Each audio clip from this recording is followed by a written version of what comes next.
Well, it's Wednesday, February the 12th. Good morning, and welcome to your Perfect Day Starter, the Morning Brief. We're live for you in Lagos. I'm Kayode Okikulu. Good morning, and thank you once again for joining us. I am Bukola Koka. And I'm Jeffrey Uzama. This is Lagos, Nigeria, our global headquarters. Thanks, as always, for being part of the program. I think we'll never have enough of politicians moving from one party to the other, particularly when they have been elected. Is it under the umbrella or on the platform or under the platform? Whatever. They were elected as members of a certain party, and a few years into their time in office, either at the National Assembly or the State Assembly or what have you, they moved to another party. And I think this season alone, and I'm talking from 2023 up until now, we've had dozens across board. And the latest is the lawmaker in, I think, Kaduna State, who just announced his defection. And as always, there's the back and forth. But I don't know, is this what we'll just accept it to be? Lawmakers or politicians can move anytime. I don't know if it's the people that asked him to move, so you can let us know if he's representing you. Did he have a meeting with you? Did you ask him to move? But really, is this the norm now? Why is everyone looking at me? It's the season. It's what it is with politicians. Well, if you're not comfortable with the movement, you just go to court to challenge it. I think that's where the court will eventually meet. Yeah. The Constitution is very clear as to what the premise of defection should be. Section 109, subsection 1G for State Houses of Assembly, Section 68, subsection 1G of National Assembly members.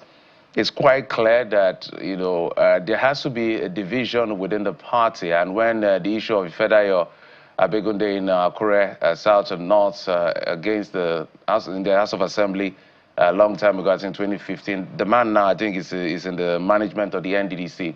When he defected from the Labour Party down to the AC and now defunct, what happened was that he got all the way to the Supreme Court. And by the Supreme Court's definition of division, which is clearly different from disagreement, was the fact that the national leadership of the party has to be so divided that they may not be able to function at all. So national chairman, national secretary, perhaps the key members of the NWC. But we're seeing all kinds of things happening in Nigeria. So I think the best way for the political party, rather than fight on the floor, is to take up the case and litigate. Go all the way as far as you can get. If time will allow, because some cases can get up to 2 years or 1 year plus and all of that. Just go to court and make a demand that this person is defecting, the premise of his defection based on the decision of the Supreme Court as well as that of the Constitution is wrong and is invalid. And the Supreme Court will give an interpretation. Because if it's defection, we don't have ideologies in our political parties. Let's not even go there. We're bereft of ideology. So it's not in America where today you're against gay, you're against gun, you're against this, and you cannot just change your mind. A full-grown adult, So there are so many premises. I'm even thinking, should we just remove this thing and let them do it? Because I think the premise. What exactly? This bottle, in their view, the politician, it looks like that defection is a bottleneck. I spoke with a chairman of NNPP that defected to the APC, and he told me clearly that Nigerian politics is not driven by ideology, it's driven by interest. As simple as it is. So perhaps I think that the framers of our Constitution, when they did that thing, they were looking at the party sponsored you. That's why the party has to ask questions why you're leaving. So if they are not satisfied, they go kick you out. I don't know. It's just what it is. Well, Jeffrey, I'm glad you quoted the law, because it seems as if the law is selective as far as defection for Nigerian politicians. I like that word. Are concerned. We're all witnesses to it in this country. How governors have defected without consequence. We have a particular governor in this country who started out as a member of the PDP, and then, when politics hit a crisis, as it usually does in this country, it then the Labour Party became a convenient vehicle, to amplify his political ambition. And then from the Labour Party, the same governor moved to the People's Democratic Party again. And I had cause to interview, the state party chairman at that time, and he said it was not a defection; it was a movement of government.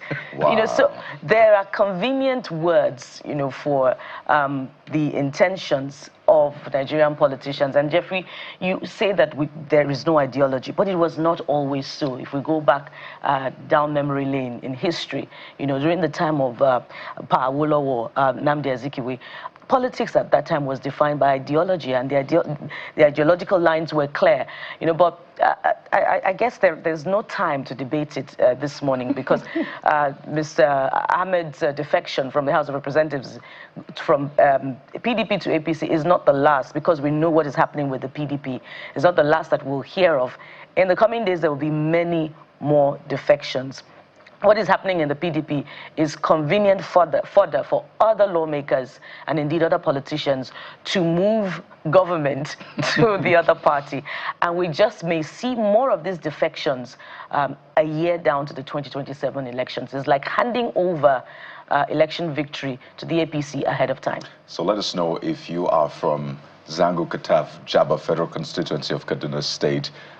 Was this a meeting? Were you was this an agreement you had with your say. representative, Amos Gwamma Magaji, to move from the PDP to the APC? There are others who have moved from the Labour Party to, the APC. So let us know if you are from that constituency. It's democracy, right? So let's hear from you. You'll see the WhatsApp number on the screen any moment from now. But let's dive right into what we're doing on the show this morning. As the fight against corruption in Nigeria continues, we take a look at the gains recorded and what more needs to be done. Well, the Director of Public Enlightenment of ICPC, another related of that's ICPC, joins us on the show, particularly with the Transparency International's latest ranking of Nigeria, 140. Yeah. 26 points out of 100. So we're moving up. I think we're 36th one place. position, right? No, we're we got 145 last out of, year. 100. They rate it, and then we're ranked 140 globally. Yeah. So it's moving 5 places up from last year, So where we ranked we look at the cup, glass, 145. how full, or is it glass or cup this case? Whatever the case, but that's what we're starting off this morning. We'll find out how Nigerians are perceiving this slight improvement. From there, we touch on agriculture yet again, as malnutrition continues to plague different parts of the country. We take a look at the inherent impact of food insecurity, as well as the causes and solutions. And from there, we touch base with the capital market, what's going on in all of the market, fixed income, equity, crypto market, all of it. Guy, Larry Williams will be here to give us update on where you should be putting your money while the politicians are defecting. And we are definitely talking about the politicians this morning. A lot of people say Nigerians' problems stem from poor leadership. Oh yes, and we are big on that leadership question this morning. And the question is, what type of leaders do Nigerians really want? Oh yes, we need to ask these questions, and we'll delve deeper into this one, so don't go anywhere. That's our guest, Bishop Isaac Idahosa of the NNPP. Former vice presidential candidate. Okay. While we're brainstorming on the ideal kind of leadership that we should have, we'll also be touching on empowering the woman.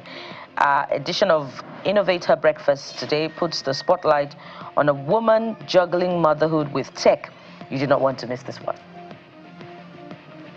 So don't forget, X is the social media you can go to hashtag CTV Morning Brief and get to tell us what you're saying, and we'll help you amplify your voice. Also, WhatsApp number will be scrolling on your screen. Yes, send your messages and your videos only. Whatever is going on where you are, in case you're having a meeting with your lawmakers and they are planning to defect. Yes, We're going to take a swipe at them today. But it's what it is, really. It's nothing targeted. Yeah, it's governance. So, and so while we're brainstorming, there are probably more brainstorming sessions already going on. Or there are letters already written and signed. There are so many that are coming. And I see that the PDP is literally playing into the hands of the APC with all that is going on. We've seen with Abia, we've seen what's going on in Kaduna. So let's see how it plays out. But the simple rule is, if you're not happy with their defection, take them to court. Let the court kick them out. Jeffrey, if you have a case. Court Jeffrey's will cost going to you be money. Consultancy to some lawmakers. I would like to be. But it will cost you money. No, it will cost as a consultant, they'll pay me a lot of time. No, I'm talking about the politicians or whoever is going to court. And sometimes, I mean, look at the Rivers situation. Went to court a year after the case is thrown out, nothing came out of it. And no consequence. And for the Rivers case, I particularly kind of have some reservations about the perception that, you know, the case that will determine the membership status of the lawmakers is more important than the determination of the budget 2024. Because already 2024 has been over and done with, and there is, you know, 2025 budget that has been passed. So what, you know, antecedent is it being set for executives? And I think that's why they withdrew that case. Executive lawlessness about which assembly to transact business with. Why do you think that it is appropriate for, you know, an executive to transact business with a four-man assembly when, you know, the Constitution is clear about what a quorum is? Of course, the lawyers are going to come and dissect that as well, about what a quorum really means, you know, and make it become relative. I think let's leave it to the courts. These are real issues. You know, the politics aside, you know, so...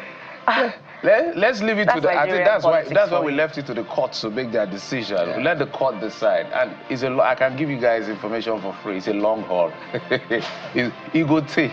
So get ready for the marathon. Yeah, it's not over yet. It's just let's leave the court to make their decision as to who is right and wrong. Take a look at the front pages this morning. I imagine that you can feel that passion. Every Nigerian understands these things, we see these things. But let's take a look at how the dailies are reporting the big stories this morning. We're starting off with the Nigerian Tribune. The Nigerian Tribune leads with something very interesting, okay? Perish thought of 2027 presidency. Ganduje tells northern politicians. Says Tinubu will serve 2 terms. Okay, so there you have it. I don't want to use that saying that you send the child of the fire to the fire. Bukola, how is that thing said again? Well, you mean how I just said in our own language? But did I interpret it well? You lost me on that one, because this is really what's happening here. You have a former governor of Kano State telling the North, in that sense, or northern politicians, perish the thought of 2027 presidency. Tinubu will serve 2 terms. One, you're not INEC, right? At least you're not the one that is going to vote. Last I remember, it's still 1 person, 1 vote. And I know there's a process, even though it will sail through the old primary process, is the president.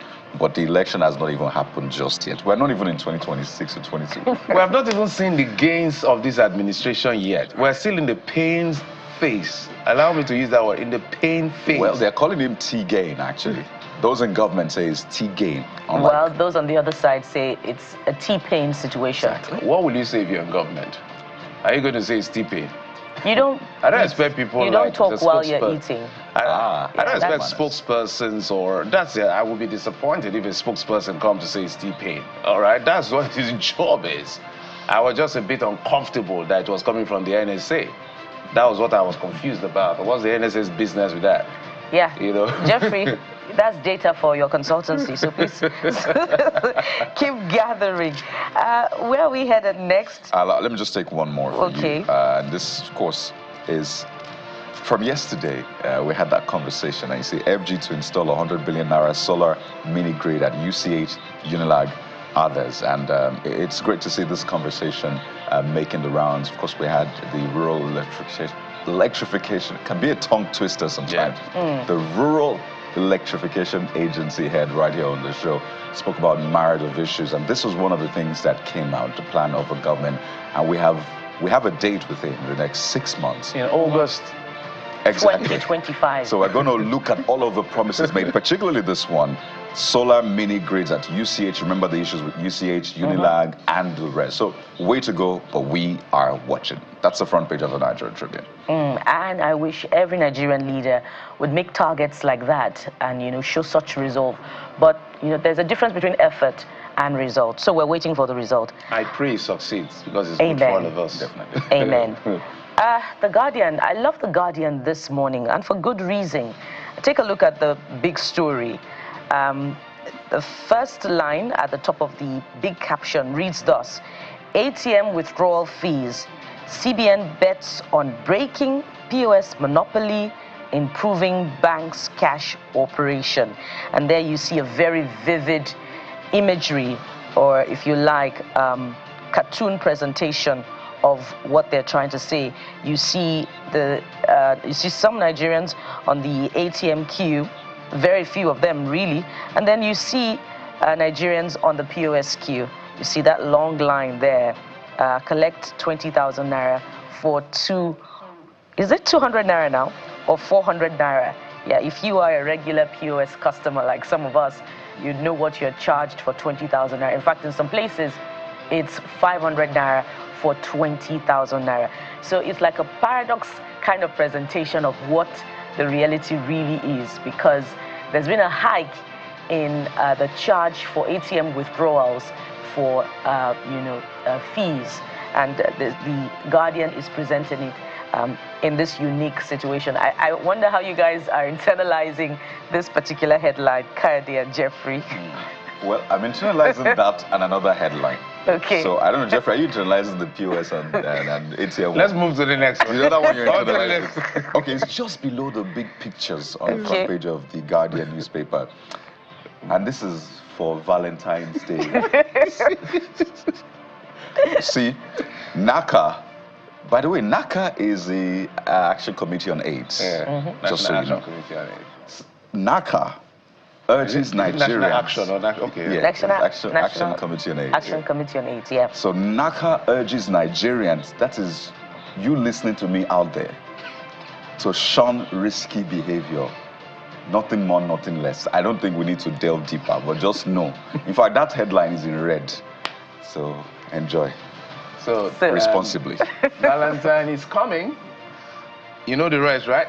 Let's go to the leadership newspaper. I leave that to you to all right, Jeffrey. Leadership's the headlines for the leadership newspaper: experts fault reintegration of repentant terrorists, seek their prosecution compensation for victims, for no government denying us access to rescued girls, Chibok leaders. So I think we've had that conversation with the defense operations. The head of defense operations, Major General here, was with us, and we did ask that question: how much of de-radicalization has been sorted, and whether it's really working? He was very confident that it works. You know, even though a lot of people are concerned that, do these guys really change? Don't they act as, you know, informants, or they come as in form of espionage? They're coming to pretend that they are repenting. So, but the authorities have said this works, but people don't really believe that some of these things work. Some believe it does. So at the end of the day, it's the result and the data that will show how many of these guys who are said to be quote-unquote repentant go back or continue their continue to be better. You know, my concern is that they put on, they put off the garment of insurgents and put on another of bandits. I think they should just face the law as much as possible for those who should face the law. Well, if the army or the authorities say they can reintegrate them, let's see how that plays out. And the issue of compensation for victims, I think, should be thoroughly highlighted. Where do we go from here? This Nigeria is next, and this Nigeria, of course, talks about the ATM bits, CBN policy. But what really catches my attention is the story just at the top right corner of the front page. Oh yes, there's also the FCT minister on Almajiri, the influx of Almajiri in FCT. But look at the top right corner of the front page of this Nigeria, and it's unveiling right now. 67% of schools operate as exam magic centers. says assessment ethics marshal. 67% of schools operate as exam magic centers. In case you're wondering what's exam magic, it's just what it is, exam magic, where you have people just go in there to write examinations knowing that they'll get some sort of support here and there to pass, not basically just based on what they know, but based on the help they receive, and this is worrisome. And this is a criminal practice. Oh, yeah. So the administration of those schools should be brought to book. And you know what's even shocking? That parents actually pay for this. Yeah. Okay. You have one more story from Nigeria. I think I'll just talk about the hike. I think maybe we'll go to blueprints for a moment. Is him Jeffrey said, make we go to the Nigerian also has to sneak in. One way or the make we go. Let's go to blueprints. Ganduje to Northerners drop. Okay, we've said this before. That's actually the old political story as far as the blueprint newspaper headline is actually concerned.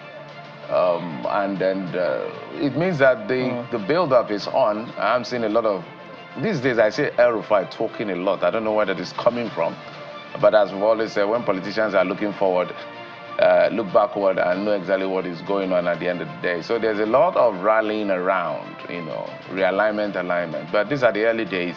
By say August this year, we're going to get a stronger, clearer picture as to who has pitched his tent where. Guys. Yeah. Well, there's an interesting story at the bottom of Blueprint here, Jeffrey. It will interest you. With Nigeria, now Africa's investment destination, 2025 year of consolidation, that's ascribed to the federal government. So I wonder, what's the physical evidence of those very compelling investments that are on ground for Nigeria they are talking more of FPIs. I think you cannot maybe argue that when you put a T-bill at 21%, our interest on all these investments and instruments are quite high. So if you look at the globe and look at the numbers, some are doing 5% if you put the money there, some are doing 10, some are doing 7, and then a country is doing 20. You can naturally just want to. It's not because of the federal government is trying to accrue as much dollars as possible.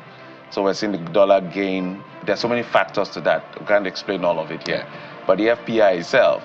So when you talk about FDI, that's a different kettle of fish. I don't think that's what they are talking about here. Just to explain, FDI is foreign direct investment. That means they have open shop. Foreign portfolio investment. That means they are buying shares. Putting money so in. it is the FDI that Nigerians want to see, because that's what the country's hard-earned money is being spent on. So when Mr. President and his vice, go around the world marketing Nigeria and telling the world that Nigeria is a viable investment destination. Very interesting debate, really, because some will say, I'm not going to get into that debate this morning, but you could be a part of the show. It's our country. If people open shop than close shop for us, I think it's a lot better for us at the end of the day. FPIs are great, but we call it volatile capital. That means if there's a they'll run away, because just take your money, put your money, take your money, because the president has promised that. But if you open shop, before you think of calling operations off, at the end of the day, you may even divest or even sell it to a Nigerian. So it's also gain for us. We'll not get into that deep. Now we're getting started this morning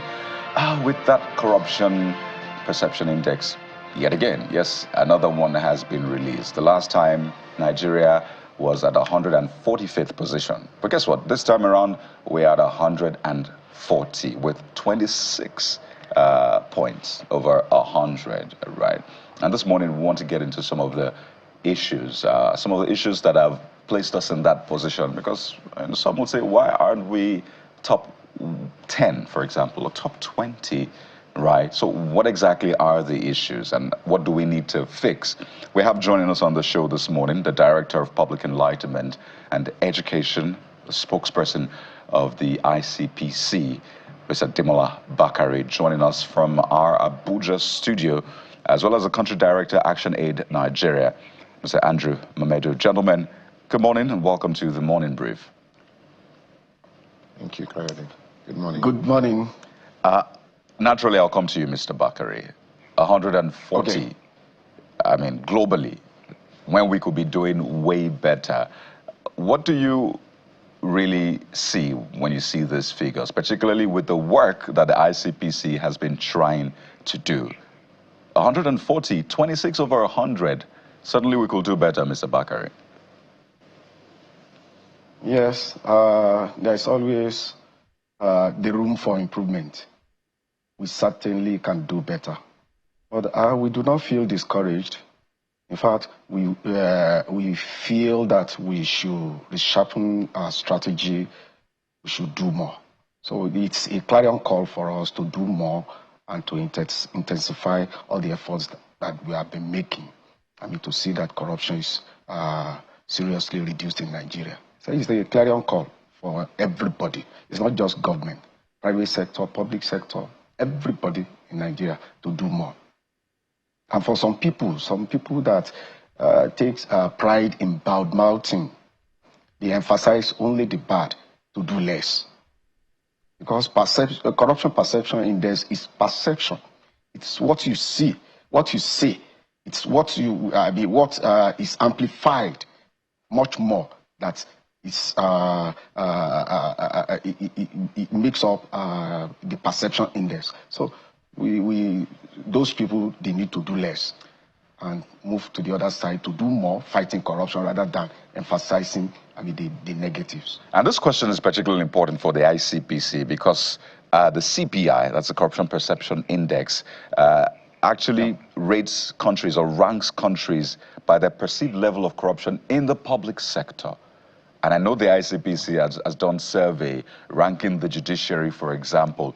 So does this reflect your own, would I say perception now, the data that you have on corruption in Nigeria, particularly in the public sector? Is this a reflection, or you think Nigeria can do better, or even Nigeria is worse based on your own survey? So let's match it up. Does this reflect what you already know about the system or not? The two surveys, as far as I'm concerned, they are saying practically the same thing. The emphasis is, what are we doing? Are we doing anything at all? I mean, the impact of what we are doing now may not be immediate, but are we doing what can reflect positively in the nearest, future? That is the call. It's a clarion call. Our own survey here, the Corruption Perception Index by TI, they are practically saying the same thing, that more still needs to be done in order to be able to overcome the problems or the challenges of corruption. So they are saying practically the same thing as far as I'm concerned. Well, that's great. Let's go to Mr. Mamadou now. And again, the public sector comes under the spotlight yet again. And I think it's something a lot of people know. They'll share their experiences with you going to maybe agencies, departments, or ministries, and the kinds of requests that are made of them or made to them by those on seat, what you need to do, either grease palms so that you can get a document, or if you want to implement a contract, you have to give a certain cut to certain people. And so these are things that are out there. But this latest ranking of Nigeria, how do you view it? Perhaps your opening comment as well. Yeah, thank you very much, Hadi. I think, like you started, supposed to be a problem known, it's a problem half solved. So we understand where the challenges are, and it's either we're in denial or we know and we are not doing enough. So we know that the issue of contracts, public procurements accounts for most of this. The Center for Study of African Economies estimates that Nigeria loses about $18 billion annually to issues of corruption. Our budget estimate for this year, that is still going through the process of appropriation, is about thanks to of that. So that means that annually we lose about that amount.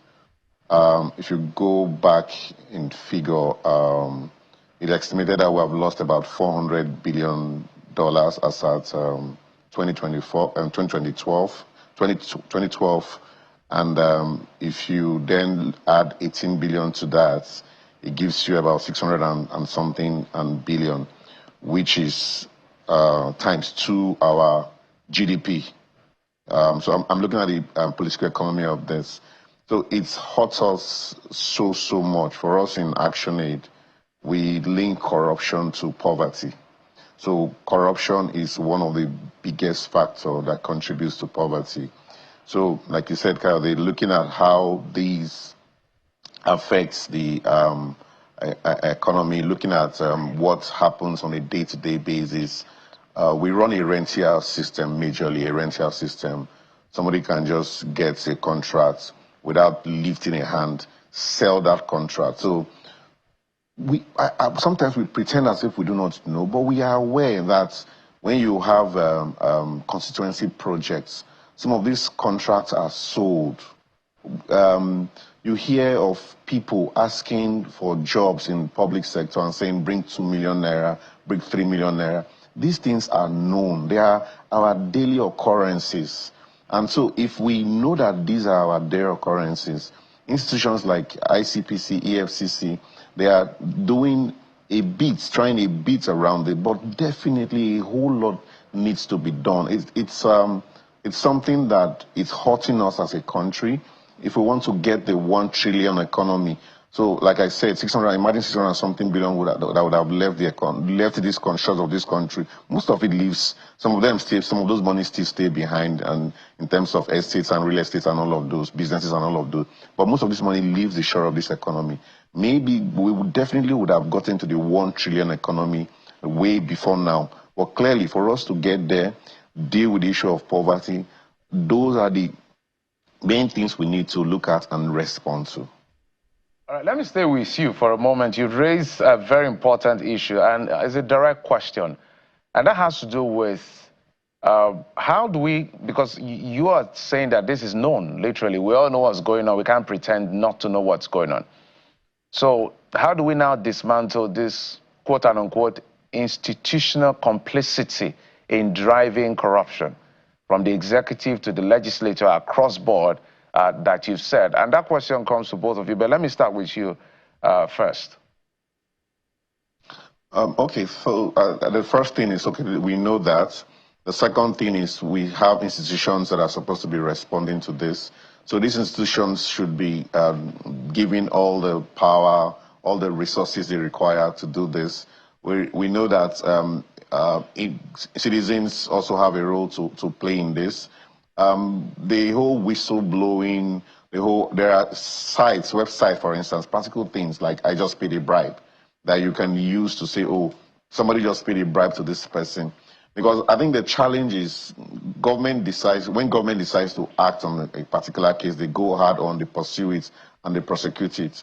When government looks the other way around, then nothing happens. So if government does not try to make scapegoat of a few persons, but pursue and deters those kind of people, it deters those kind of people. Corruption, the incentive to be corrupt is very high in the country. So we need to identify those incentives. So the whole from political participation. So imagine you are selling funds for 50 million. What does that tell you? It's a governorship form for 50 million. What does that tell you? It means that if you do not have 50 million, you cannot be a governor. So those are incentives for corruption. Those are things that will make you look for 50 million. Forget what maybe INEC would say, this is the limit. This is the electoral law will say this is the limit for spending for governorship and all of that. We know that they spend way above that. We track, we monitor this. We have evidence to show that they spend way above this. So those are incentives for corruption. Then the incentive not to be corrupt is also very low. Do we recognize those people that are doing very well and reward them and praise them? Can a civil servant say that 70,000 can actually, some person that gets 70,000 will be able to take them home? Even someone that earns 200,000, 300,000, would that be able to, a director earns less than $1 million or that? So how would that be able to cater for their need as a family? Would that be a propensity for them to be corrupt? So those are the practical things we need to look at. And I come back again. The body language of the chief executive officer, this time around, our President Tinubu, is very critical. if he decides head on and say, this is one of my key agenda, and these are, so take some 1, 2, 3 scapegoats, and we have examples. Let's not go back to history. We have examples of even current ministers that have been removed and how we are dealing with them. But let's forget about those. But there are practical things that we can do to respond to these. It's hurting the citizens, it's hurting the poor of the poorest. Some people, so the Gini coefficient, which is the difference between the have and the have not, is expanding. Your GDP can be growing by 3%, 3-point-something% for all you know. But those that are in the middle class are shrinking. Those in the poverty, more people are falling into poverty because, of course, of some of these policies that we are implementing. And corruption is one of the biggest factors that is pushing more people into poverty. And of course, for us to deal with Mr. them, Andrew, we have to be frontal. My apologies. Let me take it to Mr. Bakare. Same question. And Mr. Andrew has raised a couple of points, both incentives for and against. And I know the ICPC is at the forefront of fighting corrupt practices. So perhaps how are you managing the ability to dismantle institutional complicity when it comes to fighting corruption? Because sometimes even within agencies themselves that fight corruption, we still see corruption. Exactly. Mr. Bakare, that's for you. Yes. You see, there is this strategy that we are yet to adopt. All of the society's strategy. Everybody is involved. Look at you influencing somebody that you know in order to get admission for your child, and another person using money to bribe admission officers in order to get admission for his own daughter. The two of you have committed the same offense, but the society does not see the man that influences his friend as being corrupt. We are all complicit. We are all complicit in this game of corruption, and that should be addressed. We should be unanimous. We should have consensus of what constitutes corruption, and we should go head on to address it. That is a key factor. Body language of the leadership, yes, it's neither here nor there. Where does the leadership come from? From the grassroots, from among us. If we have all agreed that, we do not want to fight corruption, how do we now expect the leadership that graduated from our school of corruption to become a saint overnight? These are the issues. We should approach the problem of corruption in Nigeria from the whole of the society approach. That being enough. Diligent execution of the anti-corruption mandate too is critical. There is no organization that would not, virus comes into a system and it destroys it. There is no organization that is not prone to virus of corruption.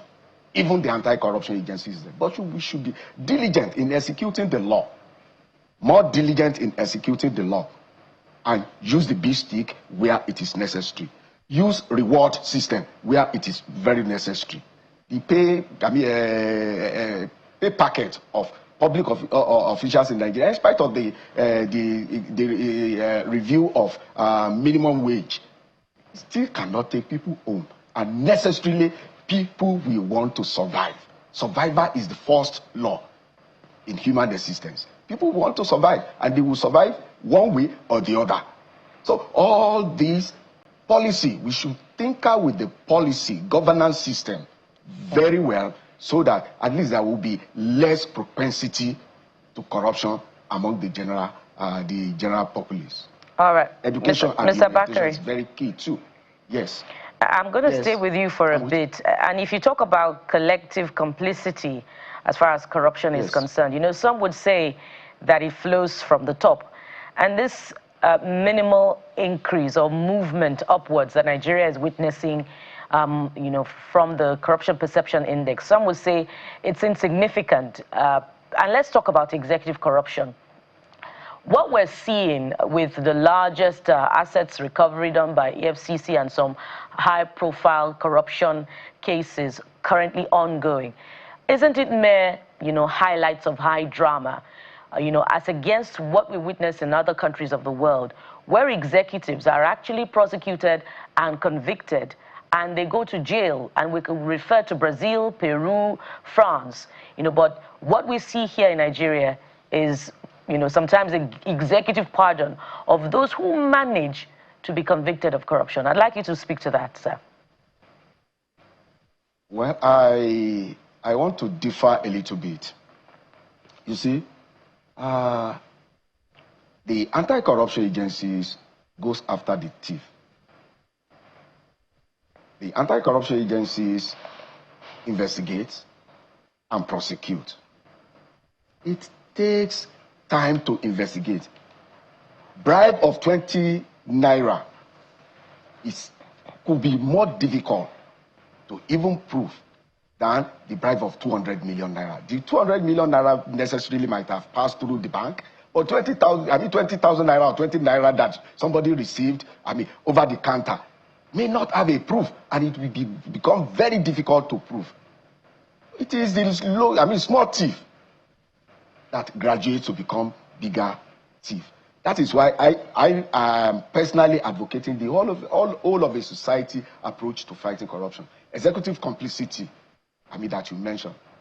Some of the cases are in court already. What about the judiciary? Judiciary is complicit too. The judicial process grinds too slowly in Nigeria. That, some of the anti-corruption agencies, for instance, ICPC, when we find out, okay, a constituency project that ought to have been distributed 2 years was being manipulated to be, to be diverted by a particular member of parliament. Is it not more pragmatic to just get that product, get it distributed, so that will affect the life, the welfare of the people instantly, than to use the same project, the same product or the same items that you seized from this man as exhibit in prosecution that may not be completed in 7 years? So it's a whole lot of, a whole lot of problems that we have fighting corruption in Nigeria. Everybody must be involved. Everybody must be involved. The judiciary, we need to do something to shorten the length of the prosecution, of the legal process, so that at the end of the day, justice will be delivered. It will get more timelessly. All right, Mr. Mamedu, I wonder if you agree with Mr. Bakari, and the work of the anti-graft agencies, is it strong enough a statement to deter executive corruption as against what we see in other countries where executives have actually been jailed? Yes and no. I'll say yes and no. So in my mind, I'm looking at, yes, in the sense that, yes, we definitely need social norms. So one of the driving factors for corruption is around social norms, from socialization process, upbringing, from childhood, school, religious center, our place of work. So the society generally, the social norms encourages corruption, encourages and breeds corruption. So we need, if we're going to tackle it, we need to go through the whole social norms. But it has to be, so the social norms also has to be driven from on top. It has to be driven from the body language of the president, the governors, the senators, the justice system. So all of that have to work in tandem to be able to drive that. But in terms of, so if you look at other countries that have been able to have succeeded, it is about strong institutions. That is a key factor. If we do not have strong institutions that are implementable, what happens is that some of these persons that are being prosecuted, they understand the system and they subvert the system. So you can have a case, like Mr. Bakari said, you can have a case for 7 years, 10 years, just running. They know how to push for adjournment, defer those cases. And before you know it, people are tired of prosecuting it, and it costs so much money. They will bring Senior Advocate of Nigeria, and for, of course, for the prosecuting agency to match them. If you are bringing a Senior Advocate of Nigeria, you know what that would cost. So they know that they will wear the institutions out. But that's where the willpower of the president comes to play. The administration of social justice, administration of judicial system that was passed by President Jonathan, speedy prosecution of cases. We are not following that. How do we make sure that cases are speedily prosecuted? How do we show example? And if once you start showing example, people then watch it. People then know that if I do this, but it's not a case of if I get 200 billion from a contract, then I know that whatever happens as corruption, process of corruption, whatever happens, if I have just 10 billion, that should be enough. I can settle the judicial system. I can get all the evidences I need. I can slow down the case with just 5% of the resources I have at my kitty. So those are the thoughts that people have. But there are countries that have, even in Africa, that have taken clear steps, that are up in the ranking. So if you look at the rankings, so when you say, can we not be 30-something? There are countries that are 30-something in Africa that are ranked there. Let it be, even though it is perception, I promise you, if we are ranked at 30-something or 40-something in the country today, we will all celebrate it, even as civil society. We will all celebrate it. I'm sure ICPC, the whole government, will all celebrate it. But now that we are ranked at 140, it's something that we need to look at and say, what are we doing and what are we not doing? And that's the conversation. So having these conversations repeatedly, what actions, what steps are we taking to be able to change them? There is a perception of, oh, because it's me, because I'm the only one, I'm the one doing it. But there are hundreds of you that are doing it. There are thousands of you that are doing it. That is hurting the system. That is what accounts to the about $18 billion that we lose annually. So it's not just your 200 billion naira or your 300 billion naira that you are taking. So there are several people taking the 200 and 300 billion naira that is affecting the whole system. There are people taking 20,000 naira, 30,000 naira. All of those, yes, contributes to it. But it is a mega corruption, the grand corruption, that is a major factor that we need to deal with. And for you to deal with them, these are powerful, high-placed individual that you cannot just deal with, that requires that political will, that requires that support to ICPC and EFCC and all the other anti-corruption agencies to be able to tackle them. So in those ways, yes, I agree, but I definitely think that we can do more as a country, and the anti-corruption agencies can lead us in dealing with that. For us in civil society, we are always available to support the anti-corruption agencies, to back them up in whatever they are doing in this fight against corruption. And I think this should be the position of all Nigerians. As Mr. Bakare said, it should be a whole-of-society approach. But obviously, the anti-corruption agencies, the government should take the lead, right? The people look at the government, the agencies, and say, if you're going this way, well, let's follow you naturally. By the way, in that same report, it said that a certain U.S. company, U.S. energy company, executed, what, a $60 million bribe. And it just shows how, you know, corruption, if you look across the world, you find the fair share of corruption to go around. So let me come to Mr. Bakare, because what this particular index also says about Nigeria's democracy is quite telling. So it says full democracies have an average score of 73, right? Flawed democracies have an average of 47. Now, this index says non-democratic regimes, 33. You know what Nigeria scored? 26. 26. And this index is saying that non-democratic regimes have an average of 33. So Nigeria is even doing below that score. I want us to speak to a pointed example as we begin to wind down. For Nigerians who are listening and saying, okay, fine, we want to be a part of this, but how do we go about it? So let's take, for example, a Nigerian on the road comes across, let's say, a police officer, and then this police officer is going overboard and asking for a bribe. What should that Nigerian do practically to fight corruption right there, Mr. Bakare? Refuse to pay. The best approach in that circumstance is refuse to pay. But would an average Nigerian be willing to waste time? He's hungry. He's going for an appointment that will put food on his table. He's ready. The whole, when Memudu said the poverty drives corruption and corruption drives, poverty. He wasn't making any false statement. That is the correct position. The man that is hungry, the man that is going for something to bring food on its table, will be willing to pay. He will not be able to sacrifice, hours sitting, standing there with the man refusing to pay. And at the end of the day, the policeman can even take him to the police station and wave a whole lot of lies against him. These are the issues. The policeman on the street is not willing. He's self-centered, that he wants something extra out of his salary. The man that is going to pay the bribe is not ready to sacrifice time because he's hungry. There's a whole lot of challenge that we have fighting corruption in Nigeria. But it has been said here, institutions has to be strengthened.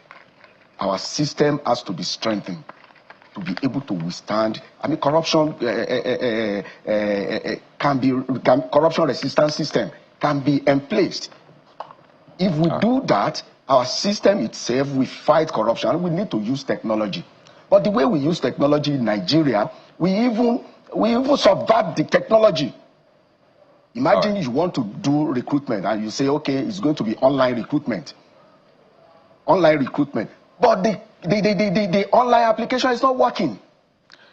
People find it difficult to access the portal. All right, Mr. Bakare. They are not working, and behind the door, some people are now using, pen and paper application in order to do the same thing. You have manipulated the system, even though you said the system is digital. Well, Mr. Bakare. So the technology, yes. Pardon me, I was also hoping you would ask Nigerians to escalate these issues. If someone is asking for a bribe, report that police officer or somebody in the civil service. Report, follow a certain procedure. But I think these channels are there, from Servicom to the police complaints unit. But I also want us to put that in the conversation. But we have to thank you so much.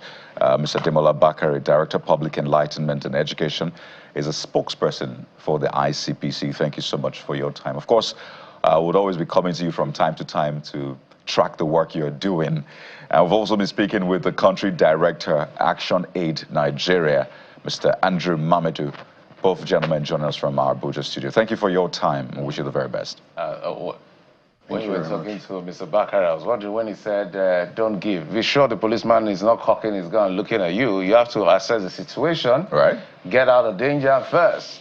Because we've heard a police officer once said in Lagos that, some of these people can't speak English properly, so just be careful. A police officer who is now a commissioner, I'm telling you, I heard it all, did I hear him well? But he was simply saying the truth. That some of these guys are not that educated. They may not have the tolerance level for some of these things. So you weigh and assess the situation, get yourself out of danger. That's some of the things I expected him to say, then we can escalate it.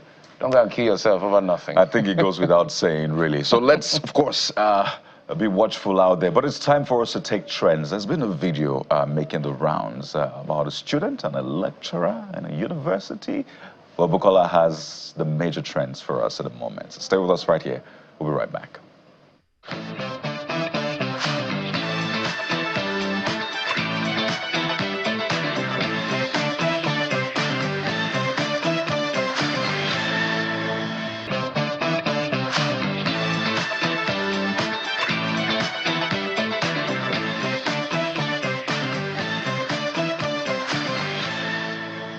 It's still your perfect day starter right here on Channels Television, the morning brief, and we're getting into what you're saying about some of the stories trending. And I hate to start with this one, but I must. I hate it because it's an all-time low from where we were coming from. Recall that we had to celebrate a lecturer whose students presented him with gifts because he was outstanding. Now, this is also a university situation, but guess what the story is about? A Unizik student allegedly assaults male lecturer for interrupting her dance video. And we have the video to present to you, just so you get a feel of what actually happened. I wonder if that is ready before we get into some of your thoughts. It has a PhD in patience and self-control. That girl must be expelled from the university and charged to court. Nothing should be spared. And Daisy saying this morning, the Unizik lecturer is very lucky. If not video evidence, some of you would come up with silly takes. Just think about someone doing this to your father. And Pablo of UNN is the last user on this particular one this morning. And Pablo is saying, just the nerve on this mannerless girl. The administration at Unizik should take appropriate action regarding both the girl. Well, I wouldn't ending for you, but we get you, we feel you. We can identify with your anger as to the reaction of this particular young lady in the video. On to other talking points this morning, and we already covered it pretty much in the morning at the start of the program. It's the new charge introduced by the CBN on ATM withdrawals, and Nigerians, you know, are having a mincemeat of this particular talking point. I mean, you know, no one is at the ATMs anymore. Everyone is queuing to get money from the POS. So there's a second exchange rate in the country besides the naira to the dollar exchange rate. People are paying more just to get their own money. And it wasn't always this, particularly prior to the naira redesign policy. So is this response of the CBN encouraging, you know, ATM withdrawals, or, you know, encouraging the POS operators to continue to smile to the bank at the expense of Nigerians? So what are you saying this morning, particularly about this talking point? We have the first user, Johnson, who says, unfortunately, number of citizens using ATMs have dropped significantly. People only use POSs across the streets. And Mega Mixer says, I'm awaiting the policy to tax the air that we breathe. That seems to be the next phase. That's an interesting one. And Dear Purple is the last user on this one. Dear Purple is saying, sharp. See how POS operators would translate this to charges on withdrawals, even when it doesn't affect them in any way. Yeah, so where is the regulation on this to deter that particular response to this one by the CBN? And there's so many other talking points on trends, but let's go over to the next segment, and Jeffrey is standing by to tell you how you should invest this morning. Great one. But I was just watching and saying that that altercation between the lecturer and the students. I can't imagine when I went to school you tried that. I don't even know. How do you even imagine going against your lecturer? You know, when you see your lecturer coming, you go the other way. Well, things have changed. Let's leave the classroom and get to what's going on in the market. Laddie Williams, business anchor and correspondent, joins us. Laddie, right. So what's playing out? Yeah, so the US Fed. It's another day, it's another naira or dollar, whatever you're trading at this point, and investors are wondering what's going to happen with interest rates, you know, going forward. That's in the global market. Well, we heard from Jerome Powell yesterday. That's the US Fed chair. He's saying it's going to be slower rate cuts, and you know, investors, they've liked, you know, the rate cuts, you know, from 2024. That has spurred risk assets, you know, even higher. But him now coming out to say, you know what, we're going to take a pause on the cuts. The last meeting, it was a pause. Going forward, he's saying, don't expect much cuts, you know, in 2025, and that's already, does that suggest a bit of stability within the market? Yeah, that's scaring the markets at this point. So slow rate cuts in the U.S., that's caused jitters, you know, across major markets that we track, and we're seeing gold. Gold has hit a new high. It's been hitting highs, you know, into 2025. $2,940. That was the last high yesterday. But we're seeing a retreat there just by the comments from Fed Chair Jerome Powell. talking about rate Yeah, cuts. Jerome Powell says, not good moving. afternoon, good morning, everywhere shakes. Everywhere shakes, and we're seeing that play out perhaps already. this may be a cue to what we should be expecting in our own MPC. Maybe to go a bit dovish. Finally have a date. That's Yes. Next week. And, Okay. Markets were already, jittery on what's going to happen, when we're going to have that first meeting of 2025. That's, right here. But it's still the same battle. Inflation, but we're still waiting for the rebase numbers. Yeah. At this point, and definitely that's going to impact. give some direction.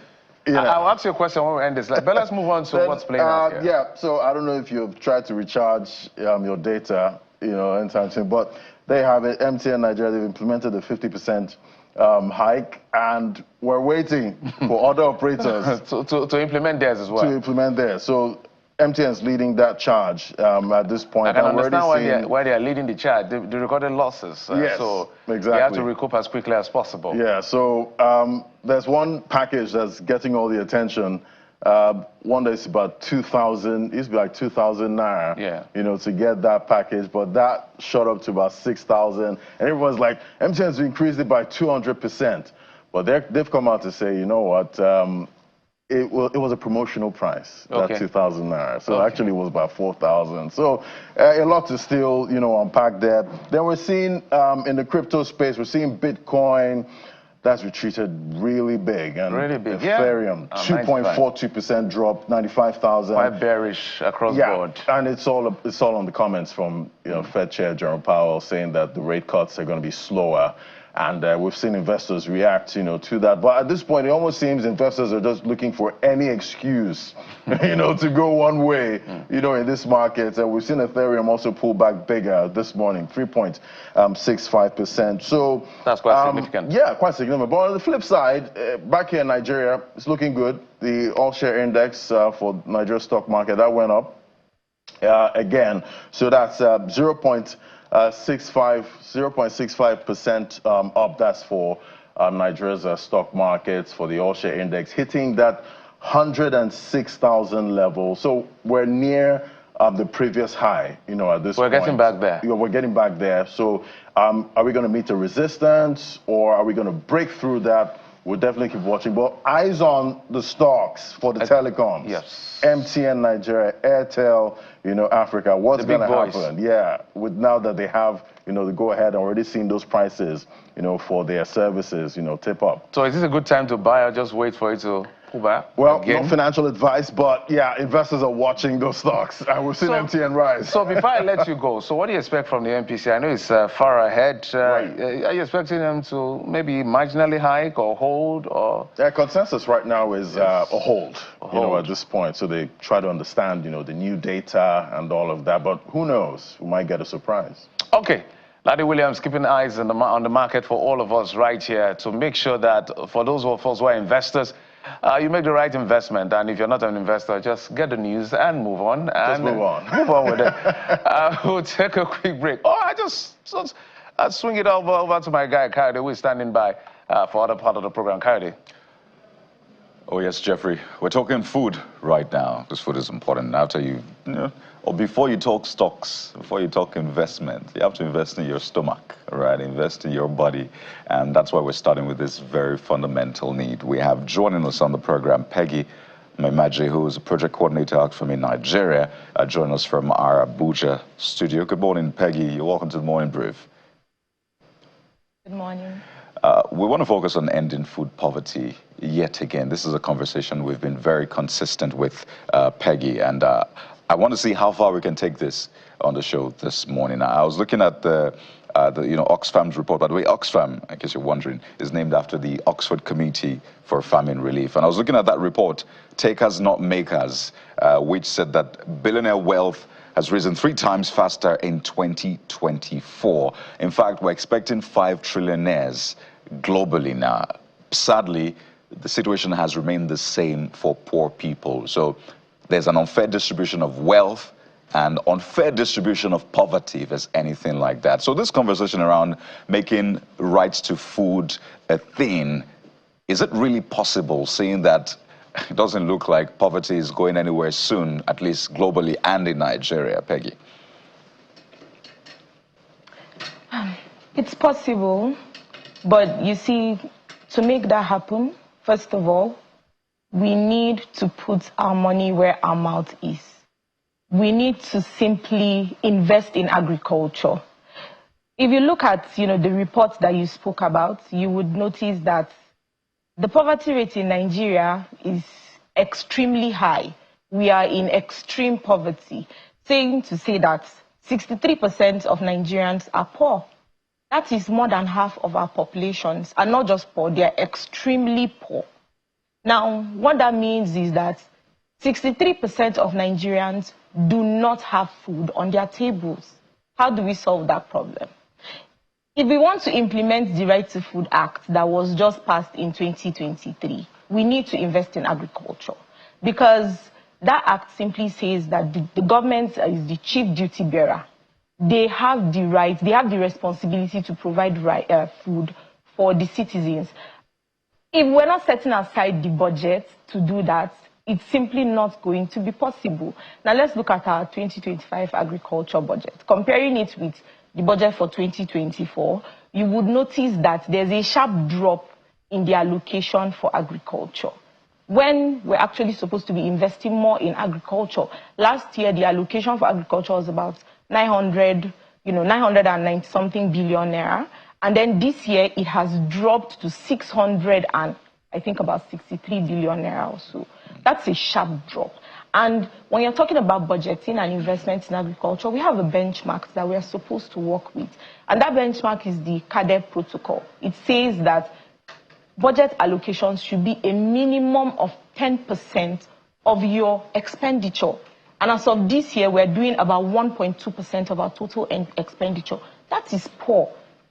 Now that begs the question, how are we going to address, how are we even going to implement the Right to Food Act along with all the other beautiful policies that we have, like the NATI policy and even the Ministry of Agriculture has a gender policy that just specifically addresses the needs of smallholder women farmers and speaks to mainstreaming it into the activities of the Ministry of Agriculture. How are we going to implement all of these beautiful policies if we're not even able to set aside, the basic amount of money that we need to support these implementations? So yes, it is possible to get rid of food poverty. It is possible to reduce food poverty. It is possible to reduce inequality in Nigeria.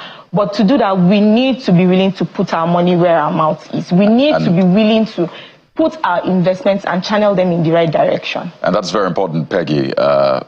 Thankfully, I don't know, it's still very debatable right now. The president increased the budget by 4.5 trillion naira, and part of that increase is expected to go to agriculture and other sectors. So maybe we might just see a bump in what is allocated to agriculture. But hey, maybe, a very big maybe. But looking at that report deeper, you see that I love the optimism you share, but looking at the trends, it looks like this is now a system. It's been institutionalized. So if you will have to reverse it, it will take a lot of strength. But I want us to focus on Nigeria because obviously that's where we operate now. Looking at our GDP, it's about to be rebased, and it said that real estate is going to overtake and become the third largest contributor. So what that means is that the land we have is being allocated to building. And I know last I checked, people cannot eat building so far. So is there something we can do to make sure that at least we by ourselves begin to help ourselves make that change? I don't know if you've looked at those figures, but it's worrisome for me because if you see we have vast land and the next thing people are thinking is, let me erect an estate here. And you're not thinking about how to feed the public. Is that a challenge for you? And how can we begin to look at these things and say, this is what the figures say, this is what we need to do, practically speaking now? So let me just quickly say these two words, urban farming. This is a concept that, Oxfam in Nigeria has been pushing, and we actually have a pilot in Jos, in Plateau State, in the Jos Metropolis, that's, we have a pilot on that. What urban farming simply does is you take whatever space, we encourage people to take whatever space they have in their residence, in the confines of their residence, and plant as much as they can. Now, this is an initiative that has clearly laid out steps that are easy to replicate. But it also brings to question, are the state governments willing to take the bold step to set aside land, like you said, agricultural land, and insist that it is used specifically for the purpose that it is set aside for, which is farming? Now, that is going to be a very bold decision, which is why I said it begs to wonder, are they willing to take that step? Are they also willing to make whatever little investments in resources, be it financial or trainings, in the residents of the state that have indicated interest in practicing this urban farming? It's a great way to eradicate food poverty, because what urban farming does is that it ensures that there's food on every table. That is one. And it also reduces the risk, that farmers face, rural farmers face when they go to the farm, issues of attacks, conflicts, and their farms getting vandalized and crops getting destroyed. It drastically reduces that risk because you're farming within the confines of your residents. But like I said, this is a tall order for the state government, and it begs to question.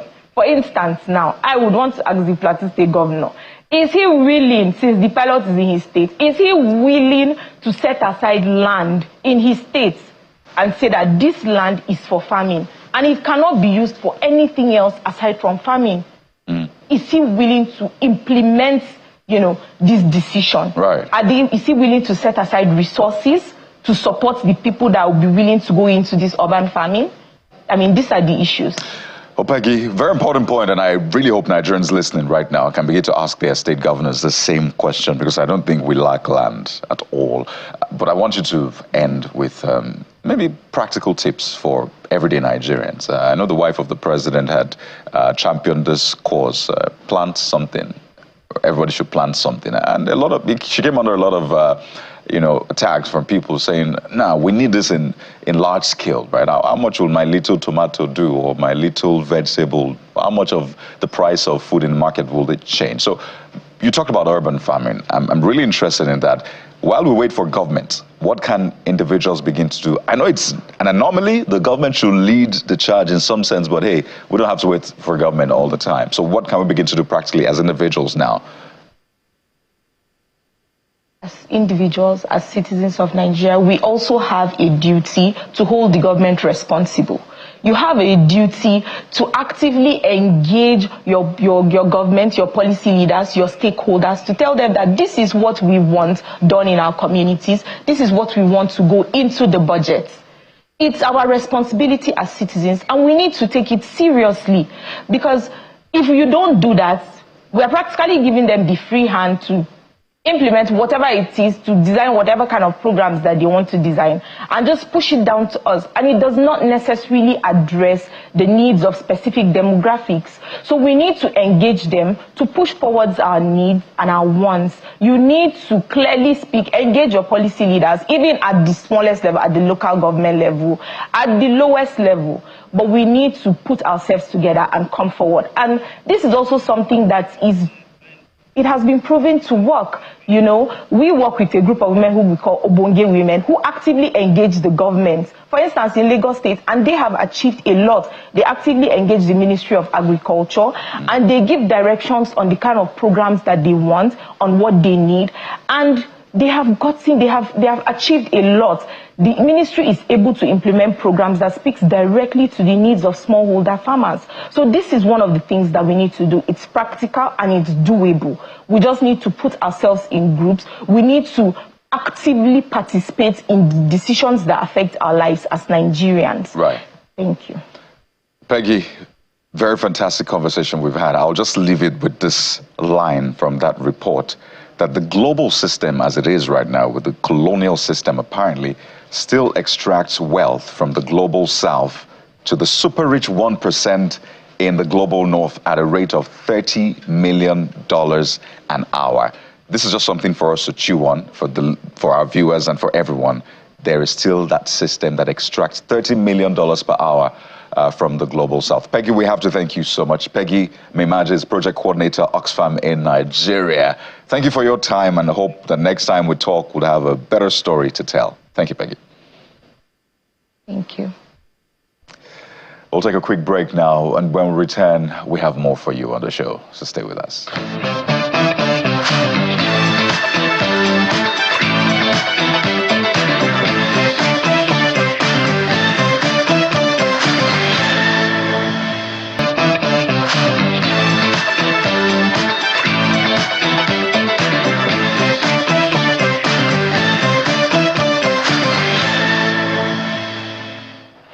Welcome back to the Morning Brief. And so whether it is food insecurity or excessive charge for withdrawals from the ATM, well, there is a healthy consensus that all this will be ascribed to the leadership deficit in the country. And that's where we're headed on this particular segment of the program, the leadership challenge. And we ask, what kind of leaders really do Nigerians want? And some would say that people are deserving of the leaders that they get. So how are the followers themselves also complicit in the process? It's a whole gamut of issues as far as leadership is concerned. And so joining us on this particular segment of the program is Bishop Isaac Idahosa, is a former NNPP vice presidential candidate in the 2023 general election. Good morning, Bishop, and thank you so much for joining us on the program. Thank you, Buki. Thank you so much for having me. And so I'm going to start this way. You have been at the polls yourself. You've participated actively in a key general election. Help us get into the minds of Nigerian politicians. What were your reflections upon the leadership recruitment, about the leadership recruitment process during your participation at the polls? And what are some of your findings also about what it is like really, to be a Nigerian politician? Well, to start with, people want to jump up, they don't want to grow up. We've not had enough system to be able to groom the people that want to occupy the leadership space. So, and then when it's a do or die affairs, and they feel that is the only way getting into politicking that will make them survive, then you find out that they can do anything to get to anywhere at any levels. But when we're able to put in place structures that groom leaders, then you are able to have mentors with mentees, those who have achieved what you want to achieve, and those whose lifestyles, conduct, character, integrity are things to emulate. They begin to, you can preach all you know, but you reproduce who you are. So if you have bad leaders, there will be the tendency to groom bad followership is there, or those who want to take after them.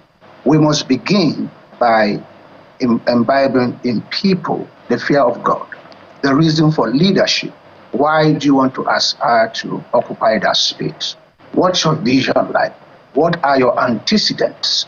And when we're able to prove you pass through scrutiny, then integrity is the watchword. Vision is another. Antecedent is another. Character is the security for great destiny.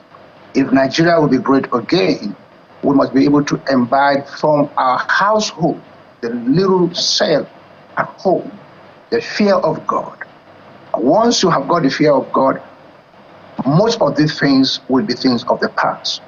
I've experienced so much within this little time that many have gone in there and do what they do for two reasons. One, fear of the unknown. So when a leader thinks tomorrow is not guaranteed, he does whatever he wants to do, and then greed sets in. And until God disconnects you from greed, you won't be connected to greatness. Now, once fear grips in, you begin to take even beyond what you can chew. Like you were saying the other time, Bukola, that you can't be eating and talking. So to talk power into leadership becomes difficult because not too many people have got their clean hands in authority. So we appreciate what seems to be a sermon that you've given now, but really, if there's a leadership deficit, perhaps we want to look at the leadership recruitment process. So when you participated at the polls, what were the imperfections that you observed that you think that should be corrected ahead of the 2027 elections? Now, we don't punish anybody for what he does. There are no consequences. So you see, it keeps on repeating itself. INEC does this and nobody puts them to check, and then it repeats. Once there is no consequence for your actions or inactions, then a repeat will be there. It's not what is not in the in the space there. It is one, no accountability. I found out that, and people do what they want to do, believing what they want to do can always come to pass unchecked.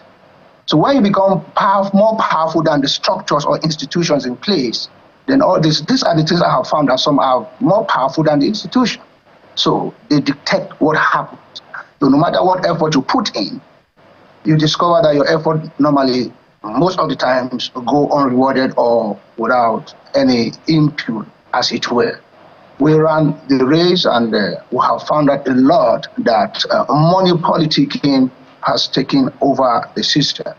And when money plays a vital role, a much more bigger role, and unchecked, it keeps on going. All right, so let's stay with Nigeria, that you're, I'm sure, very passionate about, which is why you actually chose to come into public office in that election. We're gearing up for the next election. Sadly, it's not a conversation we should be having, but that's how it works in Nigeria. The next election starts after the previous one. So one of the very first things I want to find out from you, in changing the quality of leadership we need in our country, which approach is preferable, achievable, and easily measurable to be able to get the kind of result we're looking for collectively? Because I think we have an idea of what we need. Is it bottom up or top down to bottom? No, top down to bottom. Again, let me say this to you. Trust must be built. The last elections, people trooped out in there, hundreds of thousands, millions to vote. And when some places votes counted, some places votes didn't count. And when this is in place, trust is abused. And to be able to build up that trust on Nigerian citizenry to come out like they did, at least even if there was a voter apartheid then, it's a problem. I would want to suggest where all elections are done same day. That will help curb a whole lot of things, presidential, senatorial, government, all same day. And it will cut cost. Two, it will help us get maybe a desirable results. But when you have this at the span of 1 or 2 weeks after the presidential, a whole lot can go bandwagon flows. So people tend to run into where they feel they have solace or refuge, not ideology. People run into safety. Nobody wants to take a risk. Nobody has a permanent, or as it were, most people don't have an ideology, whichever party you belong. You just want to grasp power without knowing what to do with power, the end of it. So we have found ourselves in this, and that's why I find a lot of people decamping. Why? For safety, uncertainty. So people, philosophy are different. And once they are different and you find that the philosophies are not working, you will tend to change yours for the one that is presently in vogue right now. We don't have a plan.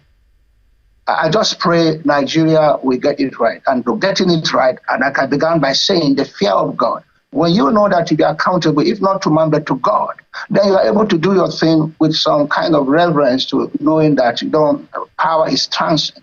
But if you want to grasp power without knowing what to do with power, that's where the damages are caused. So in your books, in your view, looking back, let's not go too far. Let's just go back to this is 2025, so let's say 26 years down the line into our fourth republic as Nigeria. Have we had leaders?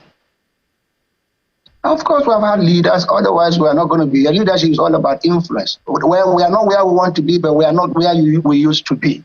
We can only but improve in leadership. It's not totally bad. No, it is that we need improvement. We want to see the dividends of democracy much more than this. Sometimes it takes some good time to finding these things in place. We have had leaders. in the past. And we have had leaders who were selfless, who were reachable, who were touchable, who listen and do.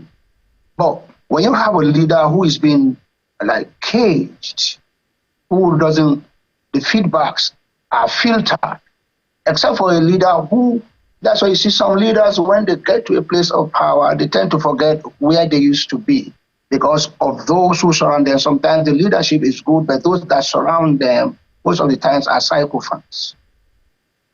And so, Bishop, you started out by talking about the importance of the leaders being selfless, not being desperate. You talked about desperation, and you talked about how if a leader was not certain about tomorrow, they could do anything to get what they want.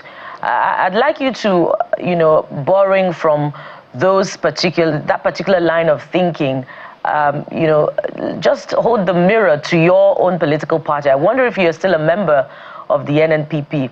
Has that example been demonstrated in the leadership crisis of that particular political party? Because leadership doesn't end when the contest is over and done with. It should continue, even in how political parties conduct themselves. So has that been demonstrated in how your party has been managed? Very well. I don't know of any crisis. Maybe you mentioned one of those crises, or if there's any crisis. Is your former principal still the national chairman of the party? Some reports suggest that he's been expelled. Other reports suggest that his faction has rejected the election of Mr. Agbo Major as the party's national chairman. And we could even talk about his role in the Kano State political crisis as well. So those examples that you talk about, have we seen them in how your party has managed its affairs? Oh, yes. To begin with, I'm still very close to my principal. He was here last week, 8th of February, when I celebrated my 60th birthday. So we are still very, very in touch. We are very, very close. And no crisis in our party. He's still our national leader, His Excellency Dr. Rabi Musa Kwankwaso. Whatever, we don't have even no factions. Those ones we call factions have been expelled from the party. So there's no room to emphasize a faction in our party. We just got one party, and headed and being led by His Excellency Dr. Rabi Musa Kwankwaso. Okay, so and of course, I'm sure you know it's a, yes, go ahead. Yeah, I know that there's Agbo led by the Ani Egbonam Boniface Ango, and then there's the Kwankwasia movement, Rabi Kwankwaso. Of course, if you look at INEC portal as well, I constantly go to INEC portal to check who is still the chairman, and I know that exactly INEC, so. And why you did, some never will take time to do investigative journalism. Now. We're just reporting what of course, it's their right to claim whatever they want to claim. We'll report them as well. So we're just trying to put... It's wrong. If you have been able to go to INEC to finding out that the logo there is the present day logo, leadership has been changed, you are able to make your investigative journalism to finding out from INEC. No, Bishop, you're not getting the point. It's not an argument. We're just asking the question as to these people were members of your party expelled. What is going on with this back and forth? They used to be, they've been expelled. So I would wish we turn to a new level. I've just told you, make your investigation with INEC. You will discover who is the real NNPP. So once one is expelled, they can choose to go to anywhere. And I wonder why the media gives them platform to express what is not, feeding the public with the wrong information. Well, when we come... Yeah, not a problem. As citizens, they have a right to do whatever they want to do. They have the right to speculate what is not, and you will not promote it and propagate it. No. The right to. Bishop, you're not getting the picture. That's what I'm trying to say. Okay. They have the right to do what they want to do. It's within their right. Whether it's within the law or not is another kettle of fish. So, but let's move on to other part of the conversation. And that has to do with, you've talked about top to bottom. So let's talk about bottom up now, which you've mentioned in passing. Where do we begin from there? We've also mentioned the issue of families. The leaders we have today are coming from families and all of that. Where exactly? Because sometimes when we have this conversation about change in mindset and leadership across board, it almost looks like a lost cause. It looks convoluted. Is there a way to make it simple? Yeah, it must begin from the smaller unit, that's the home front. The influence parents cast on children whilst they grow up imbibes within them. And almost all the time you find out, like the Bible, I'm sorry, train up a child in the way he should go, and when he gets old, he's not going to depart from it.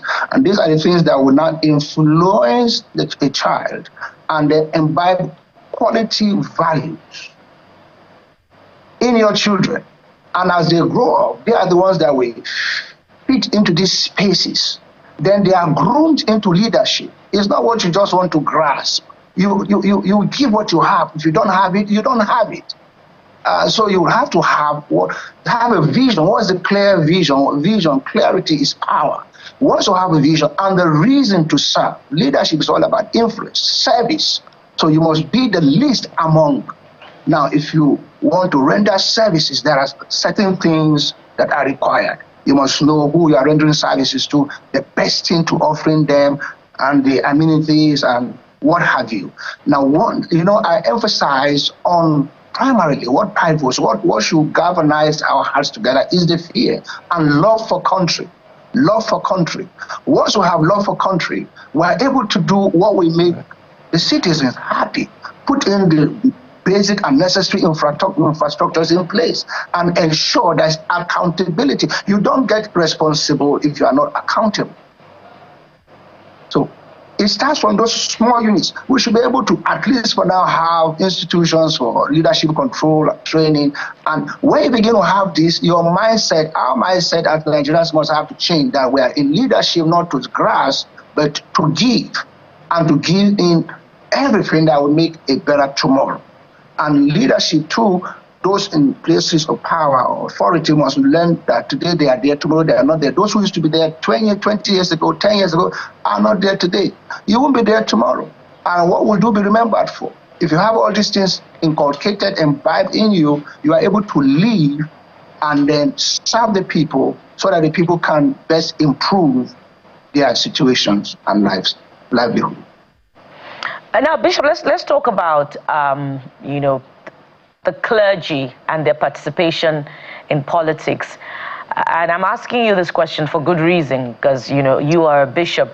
But it appears as if there really are no guarantees of that expected, demonstration of, commitment to the values that the clergy represent when they participate in politics. Some would say, being a clergy and, also engaging in politics, they're like water and oil. They do not mix. So why are the expected outcomes often elusive when the clergy, take on the political challenge? For example? Oh, we could refer to quite a number. We've had, a number of clerics who have participated in politics. Well, I don't know of any. I know of Ushibanjo, who was just the past vice president, and I don't know. Maybe you will remind me of other clergies. Sorry, please. If you talk about people that have contested, Reverend Tunde Bakara has contested, Reverend Chris Okotia has contested. These are just the quick ones. And we have a cleric who is a governor. Bishop, we have a cleric who is a governor currently in Benue State. Akwa Ibom and Benue. Yeah, Benue, is a clergy. But I don't know, is there any deficiency? Is there anything you have you picked any hole in them that will make me say, so go ahead, you can talk about what you have seen about administration and if you have seen the expected outcomes that the people want from those examples of clergy participating in politics. Yeah, in politics you don't have it all fine. You must have your ups and downs, your challenges and your prospects. In Benue State, I know there has been little misunderstanding. It's a family thing, and I'm sure they're going to fix it. In Akwa Ibom State, I can say a little about. I think they are doing so well. As far as I do know, I joined politics to make a difference. We are not just the light of the church, we are the light of the world. We are not just the salt of the church, we are the salt of the earth. Now, when you have the rice and salt together, the salt doesn't take after the rice. It's the rice that takes after the salt. So we are in it to ensure we contribute our quota. And giving a chance to doing so, the difference will be clear. Because you see, one of the things we bring to bear is not just to pray, is to get involved, and getting involved to see how our lives and our lifestyles, conduct, might possibly change the narrative. That's why you see clergy involved in governance. In the Bible days, every king had a prophet and every prophet had a king. Now, it suffices me to say that getting involved in politics, when I was to get involved in politics, and they said to me, politics is a dirty game. And I said to them, well, I have the washing machine. Now, character, like I did mention to you, is the security for great destiny. When you get involved and make that little contribution, little change, shed the light, live that life and let others see the difference. The little difference here and there will make a lot of difference put together. All right, Bishop, apart from, management of human resources, there's also that bit of delivering on the promises that they make to the people at the electioneering times. And, clearly the debate about whether or not clergy deliver on those promises is ongoing. Well, we must anchor at this point. And thank you very much for your time on the program. We've been talking with Bishop Isaac Idahosa, a clergy and indeed the vice presidential candidate of the New Nigeria People's Party during the 2023 presidential election. Thank you so much for your time. Thank you. Thank you. Thank you. And so when we return from this break, it will be time for that segment, Innovate Her Breakfast. How are mothers managing in the tech space? Join us for that conversation. We'll be right back.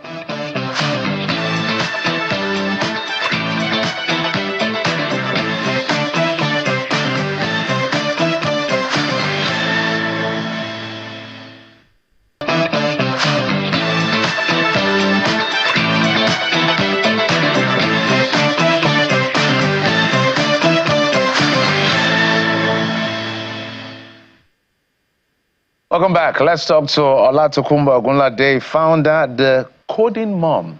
That's the name that arouses curiosity, and we'll tell you why. She's here to break it down for us, how moms can get involved in tech. And I like the idea because, welcome to the program, by the way. You see, I'm excited. I've already gotten right into it. Because even for young people who are not married, coping with a lot of the things that are happening in their world is quite difficult to focus, especially with the challenging economy. Now, there's mom taking care of kids, husband or children. There's a lot going on. So walk us through why this is important. Thank you very much. Thank you for this opportunity. It's super important. And I'm going to speak from my experience as a coding mom and how I started off as a coding mom. So I started off as a stay-at-home mom, and I was, for the lack of the right word, I was jobless, right? I was at this point in my life where I didn't know what I wanted to do, right? I was pregnant, expecting my child, and something which I call the turning point of my life happened on this particular day. I was very hungry. I was boiling rice, and in fact, I was standing in front of the burner, the rice, expecting the rice to boil. And white rice or jollof? White rice. And the rice just stopped boiling. That meant that gas had finished. And then I just came to the realization, what is going on here, right? This is food I'm expecting to eat. It's not cooking. I just looked at that and there was no gas. I just broke down crying. Because it was this realization that I was at this point in my life and there was nothing I could do about it except to call my husband to send me money. I didn't have a dime tied to my name, nothing at all. And at that point, I said, no, this can't be me. I'm expecting a child, and if this is how I'm going to bring this child into this life, then what if something happens to my husband? That was the turning point of my life. And I just picked up my phone and I started, how can a woman make money in Nigeria? Guess what? The first response Google threw back at me was, learn a skill in software engineering, software development. I was like, wow. Guess what? Yes, I read computer science in school, but I might as well read Yoruba engineering because I failed woefully at it. Honestly, I graduated with a first class. And this was after 10 years in school. I kept having carryovers, I kept having extra years. And I always like to see this part of my story because look at me now. I lead the DevSecOps team at Wowzy Tech, and I'm doing extremely well at it. Anyway, back to my story. And I said, wow, how will I go back to what I failed miserably at and, you know, start a career in it? But that was just what I did. I took up courage and I started looking for how to learn how to code.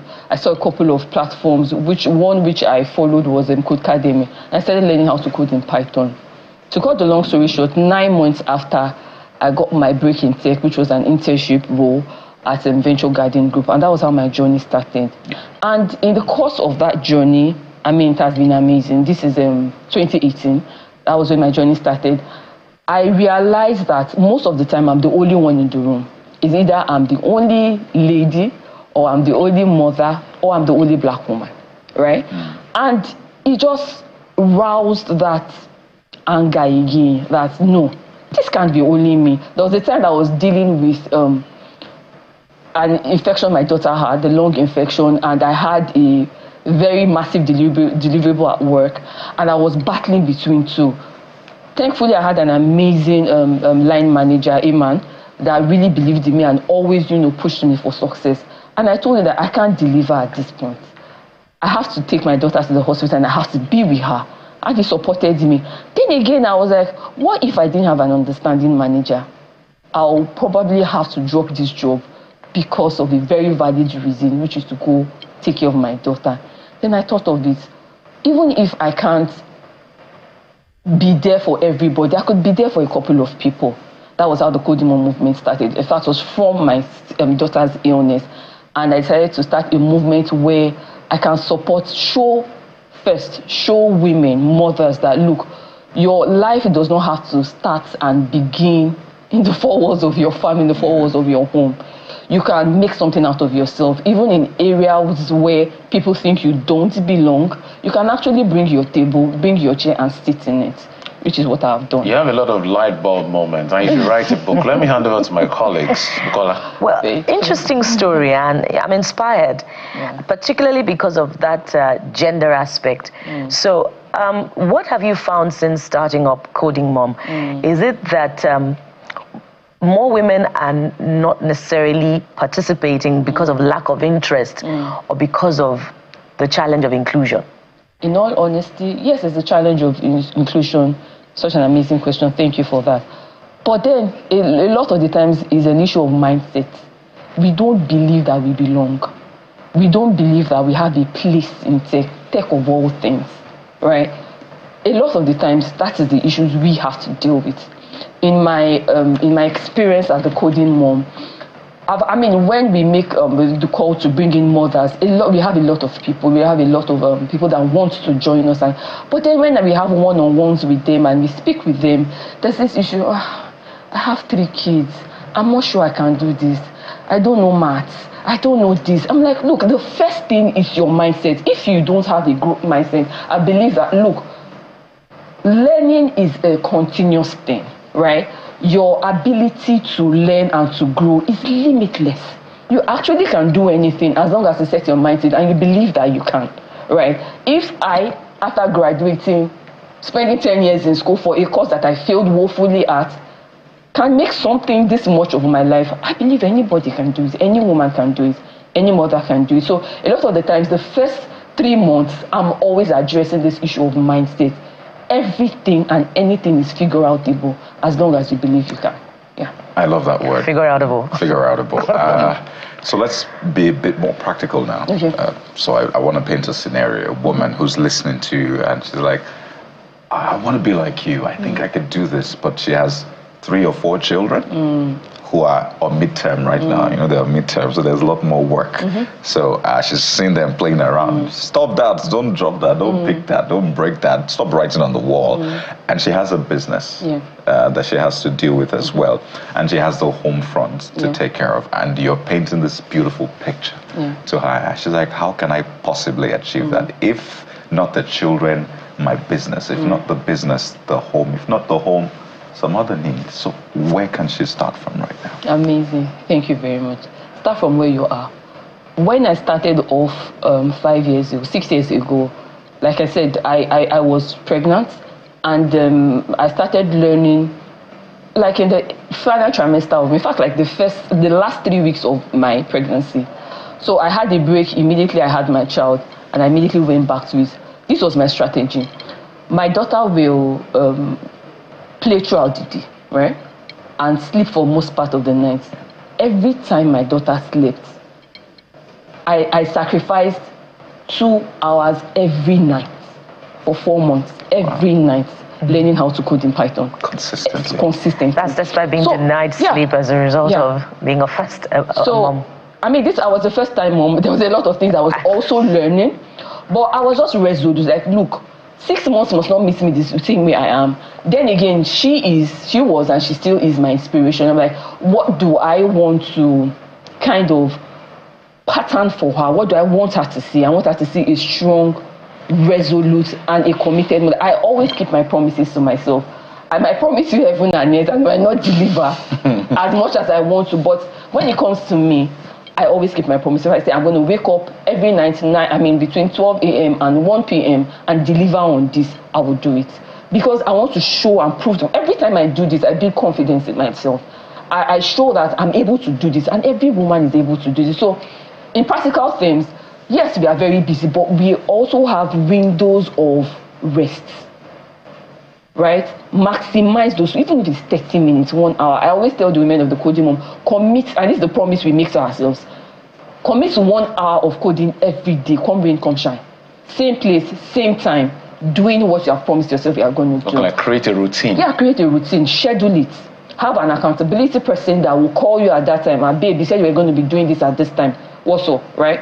And we follow through on these promises. You will, we tend to underestimate how compounding these things over time, the effects it will have over our lives, over a period of time. Let me ask you as a follow-up, is life fair to women? That's a very interesting question. I always try to, and this is not a diplomatic answer, right? But in all honesty, I don't pay too much attention to my environment. I don't pay too much attention to what people feel, what people think, what they like. That's not important to me. What do I think? What do I want? How do I achieve? And I realized over time, the universe bends to my will. Say that again, please. I've realized that as long as I believe in myself, and I believe in that I'm trying to achieve, the universe will bend to my will. Okay, that's powerful. So let's as we begin to wind down. Your story is inspiring, which is why I'm literally advocating that you write a book, so that people can get to read your mind and understand your journey, because you have pointers across your work in life. It's just that they don't ask people how old you are, so that if you say that, they can also contextualize that. So, which is quite easy in terms of coding, for instance. If a mom wants to start coding, like the picture my colleague has painted, which are the languages or whatever it is that they can, because it can be intimidating when they hear Python, SQL. It sounds like, oh boy, they just block out.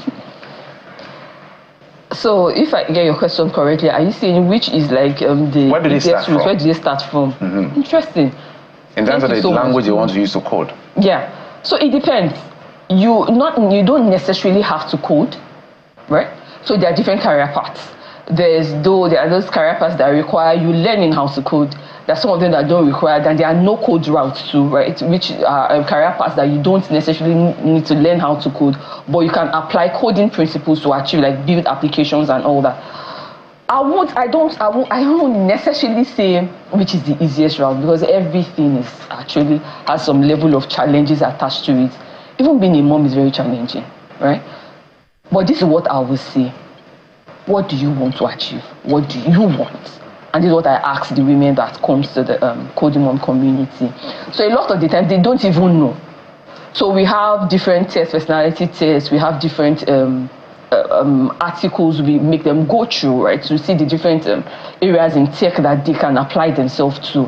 And then again, failure is not what's that right word? It's not something you just say, yeah, I'm a failure. No. It's not what's that word, like a verb, or it's not you.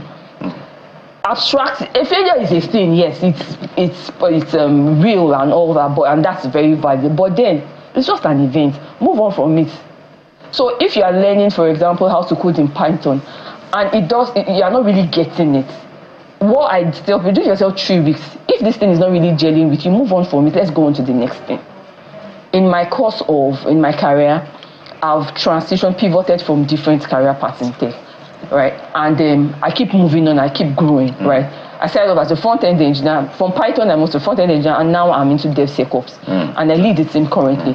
So what I'm saying is, start somewhere, anyway. Okay. Yeah. That's a good one. Thank you so much. There are so many things we want to ask you about. For want of time, Olatokunbo Obolade, founder, The Coding Mom. Great work you do, and write that book. Thank you. Write that book. Thank you for coming on the program. We appreciate it. Thank you. All right, we'll take just a very quick break, and we'll be right back in just a moment. Stay with us.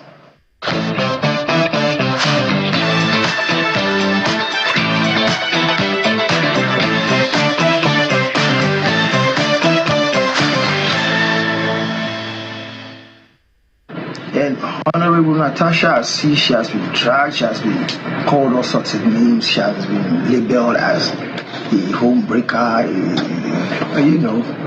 She is a young, brilliant, amazing young woman.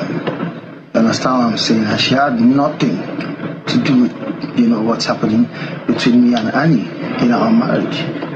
You know, she has absolutely nothing to do with that. But I see everybody allegedly trying to, you know, rope her into everything. Yes, I love her. She's amazing. She's cool. You know, I want to marry her. Understand what I'm saying? So that on one side. Then on the other side, when me and Annie, we don't fight, we don't quarrel.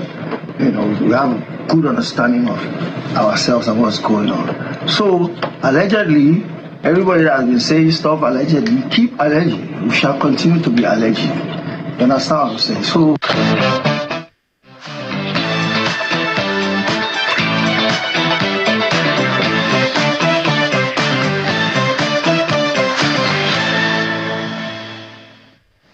Welcome back. What are you thinking? Is what we're thinking, or what exactly is going on? Two-Face Idibia, giving that interview, or is it a video he did? It's a video. His appearance, he had an appearance the ottle day at the Edo State House of Assembly, so people were curious as to what exactly is going on. So now we know. A follow-up. Now we know what is going on. Well, what exactly is known is very debatable right now. A lot of things about that video. So it came up while men slept. So that video was dropped and then withdrawn, but a lot of people caught it before it was withdrawn. Two-Face has a flag.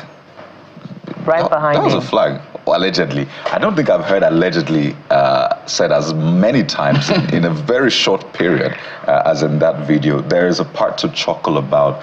There is a part that just tells you, wait, this is their business. This is just people doing their private thing. But what was major in that video was where he said, I love her.